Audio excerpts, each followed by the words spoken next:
আমি মুসলমান, আমার বাবা হিন্দু, দাদা হিন্দু, 14 পুরুষ হিন্দু, আমি মুসলমান।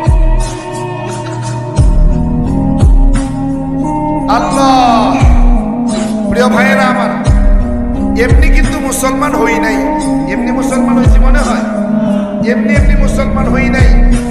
12 মাসে 13 পূজা, 33 কোটি দেবদেবী, তুলসীর গাছের তলায় আরো 64 কোটি ভগবান। আমি সংস্কৃত ভাষার উপরে পাণ্ডিত্য নিয়ে, ডিগ্রি নিয়ে, গবেষণা কইরা বেদ পুরাণ, রামায়ণ, মহাভারত, জেন্দা বেস্তা, স্মৃতি শ্রুতি, মনুসংহিতা, শ্রীমদ ভাগবত গীতা, রাজভোগ কালীভোগ নামক গ্রন্থ পইরা 44,441 খানা মন্ত্র পইরা দেখলাম 30,000 মন্ত্র শুধু মুসলমানদের গুণগান। খুশি না ভেজা?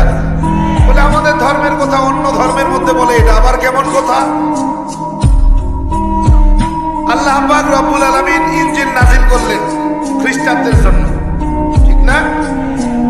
খ্রিস্টানদের পাদ্রী প্রত্যেক রবিবারে ইনজিল পড়ে পড়ে তাদের জাতিদেরকে শোনাইতেন। তো এক পাদ্রী ইনজিল পড়ে শোনাবেন, বলে অমুক রবিবারে তোমরা সবাই আসবে, ইনজিল পড়ে তোমাদেরকে শোনানো হবে।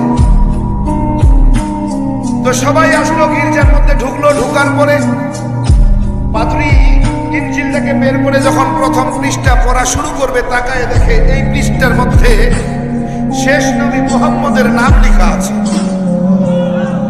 পাদ্রী চিন্তা করলেন, নবী হলো আমাদের ঈসা, কিতাব হলো আমাদের ইনজিল।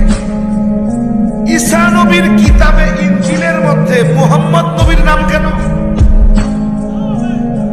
এই নামটা যদি আমি আমার জাতিদের কাছে, জাতি ভাইদের কাছে বলি, তাইলে তো তারা আমার নবী ঈসাকে মানবে না, তারা মুহাম্মদের অপেক্ষা করবে।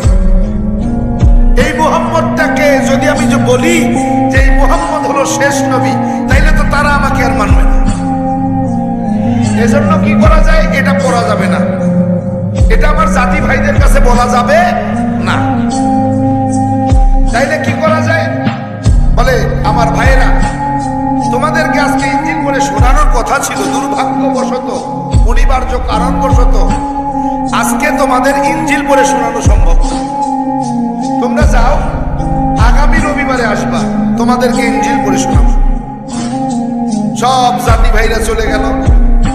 পাদ্রী এখন তাকায় দেখে যেখানে মুহাম্মদের নাম লেখা, এটা যদি রেখে দেই তাহলে তো আগামী রবিবারে আবারও সেই শোনার কথা। তো পাদ্রী পৃষ্ঠাটা টান দিয়ে ছিঁড়ে ফেলে দিলেন, মুহাম্মদের নাম যেন না থাকে। পরের রবিবারে আসছেন।